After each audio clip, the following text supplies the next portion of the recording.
did it, I did it, I did it. We won, we won, we won. They grow up so fast that before you know it, they're out of your hands.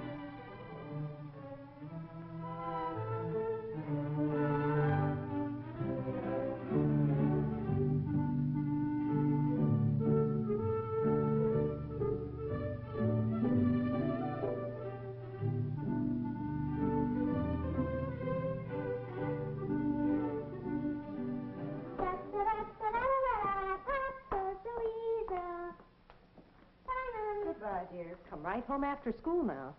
Can't I stop at Shirley's house and play? All right, but home for supper. Okay.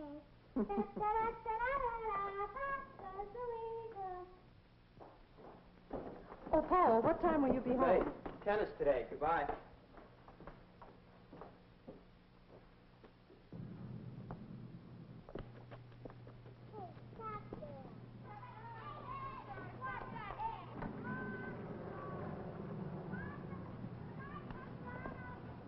Don't fret, dear.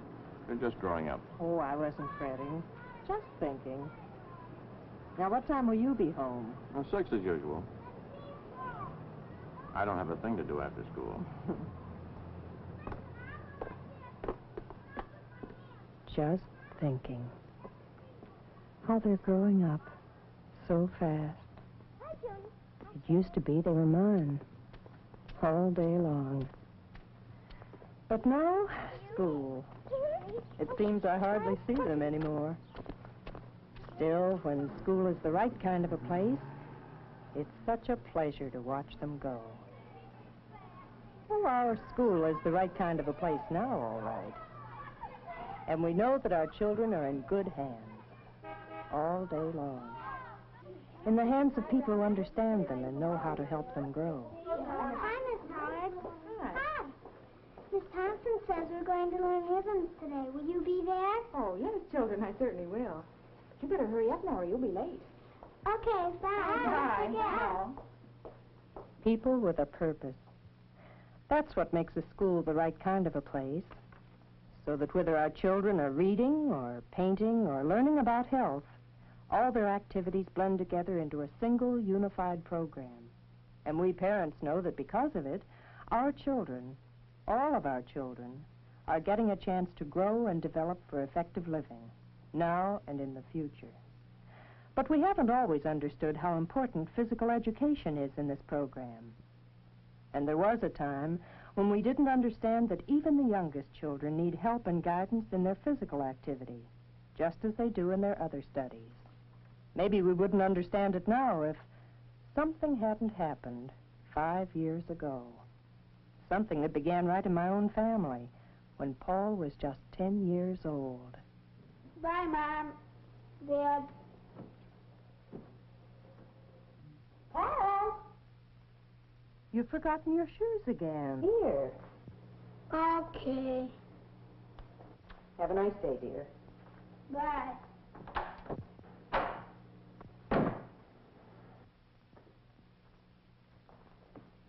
I don't know what's wrong with that boy. Now, don't start worrying about Paul. He's coming along fine. No, he isn't. He doesn't seem to take an interest in things. What things? Well, you know, last night he asked me again to give him an excuse from gym class at school. Did you? Well, no, I didn't. The doctor told me last week there's nothing wrong with him. Of course there isn't. You should see the arm he's got. I was watching him Saturday morning, pegging stones at a tin can. Yes, but by himself. That's no way for a growing boy. He needs... Well, I don't know. Something's missing. Oh, forget it, Helen. Paul's still a child. He'll come along all right. He's got all the time in the world. I felt in my heart that my husband was wrong. Paul didn't have all the time in the world. He was growing so fast, and yet he seemed to be turning into himself for satisfactions he should have been getting with others.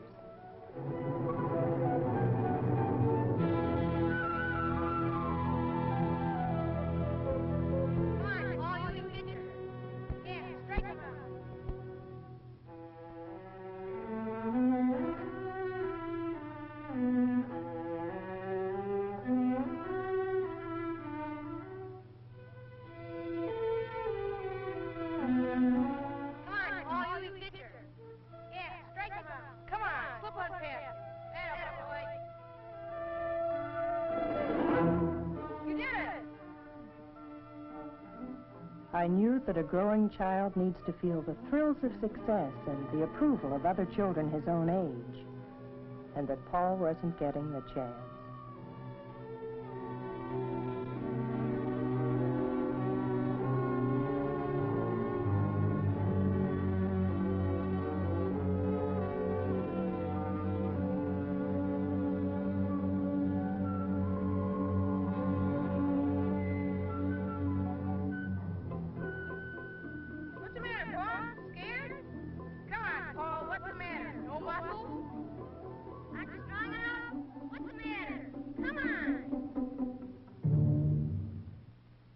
I knew that every youngster needs adventure and the right kind of challenges. Paul wasn't finding them where he should. Come on, I'll show you how.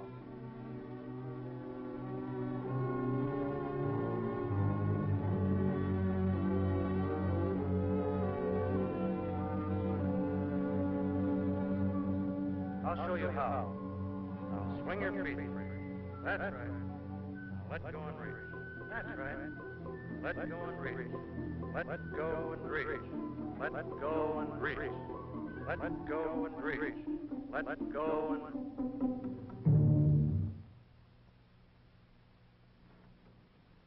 I knew that a growing child needs to learn how to handle himself. But nobody was teaching Paul. He wasn't a happy child at all. I couldn't put my finger on what was wrong. But I wasn't alone. There were a few people in our PTA who had noticed that something was lacking in our school and who had been trying to do something about it. But it seems that they were in the minority. Those physical education classes are too crowded. There's no organization. The teachers don't have any definite time to give instruction. Equipment's neglected, what there is of it. I tell you, folks, those kids aren't getting physical education, and they aren't getting it in high school either. Oh, come on now, Jed. Those buildings are the best that money can buy. Sure, but Henry, walk past that elementary school every day like I do, and watch most of those kids just standing there with nothing to do. You'll think different. Oh, what do you want them to do? They're too young to do much of anything. Are they too young to learn how to play, Mr. Taylor? Of course not. But you don't have to hire a physical education teacher for that. All the same, Henry, it seems to me that physical education is more than play. Nonsense. I agree with Henry. Turn them loose in the schoolyard and let them go. That's all you have to do. Yeah. Just turn them loose in the schoolyard and watch them go. Are they too young to learn how to play? But you don't have to hire a physical education teacher for that. Just turn them loose in the schoolyard and watch them go. Of course not. Of course not. We were closing the doors on an important part of our children's growth.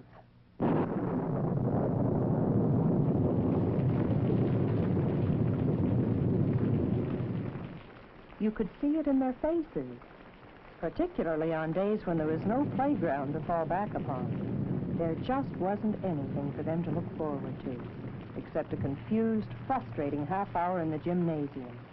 Something was bound to happen.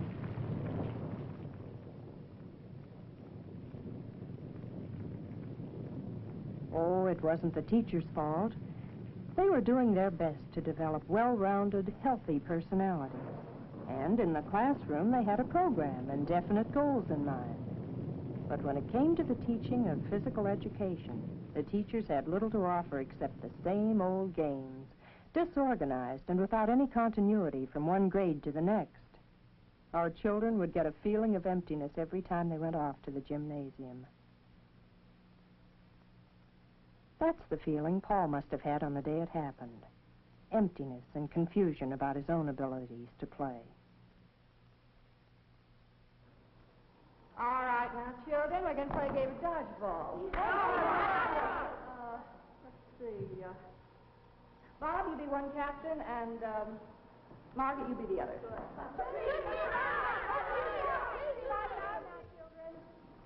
All right, Bob. Good. Look out, Paul. Let me through. Yeah, you can throw. Get out of the way. Daddy.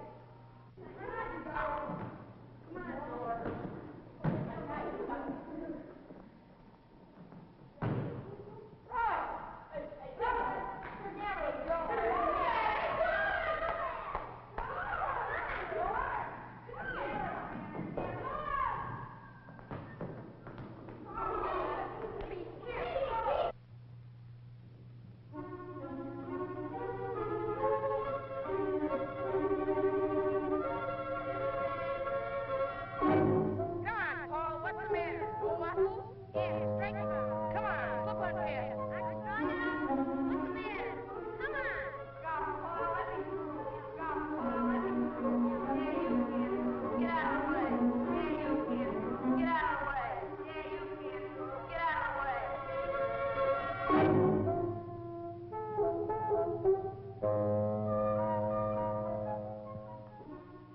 a surprise to me because I know Paul isn't that kind of a boy. So that's why I thought it was best to ask you both to come in. Well, I've had a feeling that something was wrong, the way Paul's been going off by himself. And those shoes, always forgetting them. Paul isn't a stupid child. I know that, Mrs. Farrell. It isn't just Paul, is it, Mr. Keller? No, as a matter of fact, it's not. Then there must be another reason you asked to see us.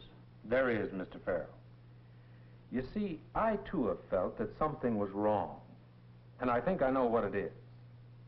And I believe this incident of Paul's shoes puts you folks in a position to help me set it right. Well, isn't it a matter of scheduling more physical education periods or something like that? Not quite. It's a matter of finding the right people to put a real physical education program into effect. Let me explain myself a little further. Teachers here are fine people.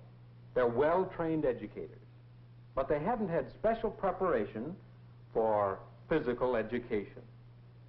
Like Frank Davis, for example, up at the high school. Well, can't he help out? Davis already has more than he can handle at the high school. Actually, he needs help, too. Well, you know, Mr. Keller, we've talked about this often enough at PTA, but we've never gotten anywhere. May I offer you a suggestion? Perhaps you could open up this whole question again at the PTA.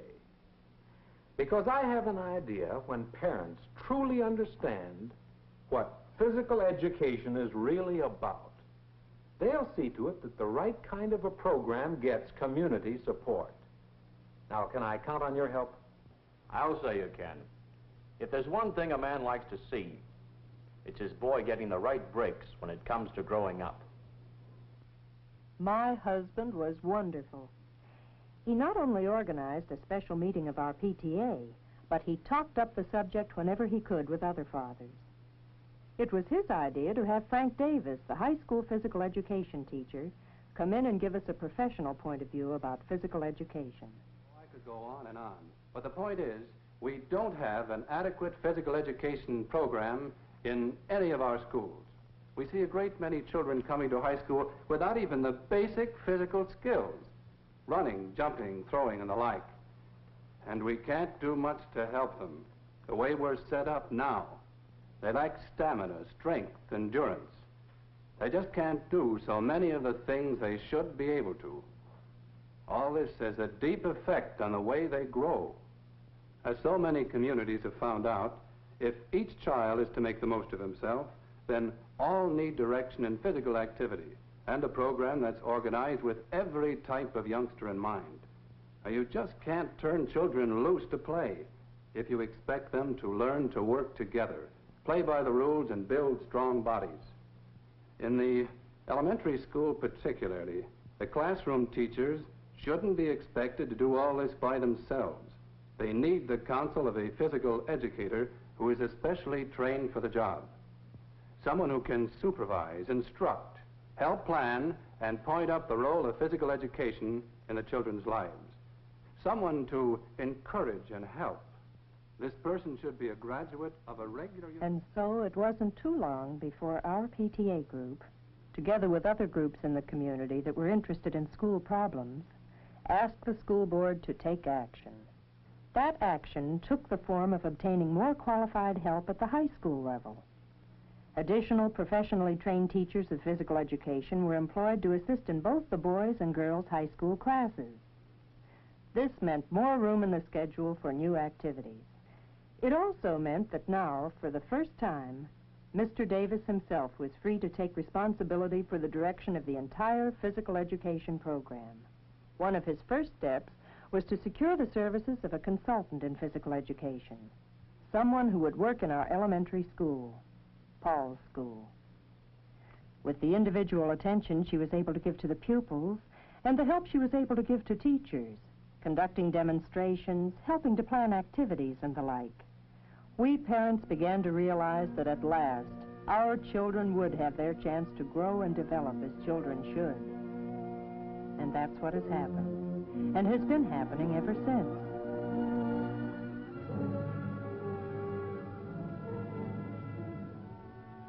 It's only over the years that a parent can get an inkling of what's going on. And even a wall can't tell the whole story.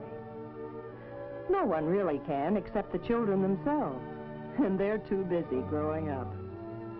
But if you could telescope those important years of growth into a few short scenes, you might see the meaning of it all and understand, as we have come to do, what physical education is really all about. The movements you see your children doing in the early grades, skipping, hopping, imitating animals and the like, are more meaningful than they might appear. This is not just turning them loose to play. It's what their teachers call rhythmic activity, and it's part of an overall program that will continue even in their college years. If you could follow these rhythmic activities from grade to grade, you would see coordination develop before your eyes as the children go through increasingly complicated movement patterns. And you would know at the same time that they are acquiring poise, skill, and social abilities. These are the purposes of rhythmic activities, to help establish qualities of body and of personality that are so important to every young person's success and happiness in life. And if you could watch your children through years of activity on playground and gymnasium apparatus, you would know that this is not just a device that busy teachers sometimes use to keep children from getting into mischief. These are what they call self-testing activities, and they, too, have a definite purpose in physical education programs all the way from first grade into college. They are designed to let children find out for themselves just what progress they are making in mastering the skills of body control. For it is through such activities as these that children learn to watch for their own strengths and weaknesses and strive for better performances day after day, year in and year out. It all happens so fast a parent hardly knows that anything is going on. But they are growing in many directions. And if you could somehow condense the whole range of self-testing activities into a few moments, you could almost see that growth taking place. You could see how agility, strength, and endurance come to life under proper supervision. You could see how they do learn to handle themselves when there is someone around who is qualified to teach. You could see how getting better at things becomes part of their way of looking at life. This is the real meaning of self-testing activities. And suppose you could put many years of games and sports activities before your eyes in a matter of a few seconds. You would know that this is so much more than just play or keeping them busy. For games are as much a part of education as learning how to read and write. Even the simplest games are learning experiences for the very young children. And as the games become more advanced, they call into play more and more of the skills that children have learned in other parts of their physical education work. From their rhythmic activities come timing and coordination. From self-testing comes a sense of balance, strength, endurance, and the ability to do things with their bodies that more vigorous games demand. It's not easy for a parent to see the full meaning of all the games children play at school, and everything happens so fast as the years go by, there's hardly time to ask questions. But if you could watch a well-directed physical education program in action, you'd see that the games are taught so that all of the children, regardless of size or physical type or particular talents, get a chance to play. In a good physical education program, their activities are intended to set up a spirit of team play that will be useful to the children in later life. Wherever they are, in college, at work, in community recreation programs, these children will be ready to pull their own weight as members of the team. But games are even more important than we parents realize because they are social activities, and they must be played with others according to rules that are the same for all, in many cases for boys and girls alike. Think of what learning about the rules of play means to a young man or woman who must soon accept responsibilities and learn about the rules of work and of daily life. Games are educational experiences because they are one of the most important ways children have of finding out what it takes to live with other people, to win, to lose, to compete. Gradually, through games, they discover the meaning of good sportsmanship, fair play, equal opportunity, ideals that go far beyond the playground in their significance for Americans. No, games aren't just a matter of keeping children busy. And neither is what the children do in schools where swimming is part of the curriculum. A child doesn't learn to swim in a day, a week, or a month. It takes years of training and practice. But if you could telescope it all into a few seconds, you would know how important it is to begin when they are young and to follow through with skilled instruction all along the line. You'd see how confidence develops as they take to the water and learn basic strokes. You'd see how basic strokes provide the background for preparation against the emergencies that every parent hopes will never come. You'd see them develop lifelong recreation interests right there in the swimming pool that you have helped to build. Oh, it all happens so fast, this development of a child into a young adult. And a parent almost never sees what's happening until it's too late to do anything about it. But if you know your children have had physical education in a school where activities are coordinated in a definite program, then you can be sure that they are getting every chance to grow and develop as they should. Some of them may grow up to be the kind of athletes everybody looks up to and admires. Men and women who keep setting new standards of performance in every kind of physical activity event. Star performers like these come out of schools where the right kind of physical education was begun early, where there were challenges and a sense of the adventure of sports, where there was someone to help, where there was a chance for success and the approval of others. But most parents don't count on their children taking a place in the ranks of great performers. What we want most for them is that they grow up to become people who want to play, who know how to play, and who are good enough and who stay fit enough to enjoy a wide variety of physical activities. Some will be skilled, some won't. But what matters is that they'll be participating. For nowadays we are all coming to realize that people who like to play can usually get along well in the give and take of daily life. And that's what physical education is really all about. Hey, Johnny, I ready to home. I'm glad we found that out. And as I look at our children growing so fast, I often wonder how many towns have not made our discovery that physical education is a community responsibility. It depends on many people, on teachers and school administrators who acknowledge the importance of physical education, on coaches and instructors who recognize that individual progress is on a par with team sports and the winning of trophies, on physical educators who know how to make a program work, and on parents who take action before it is too late.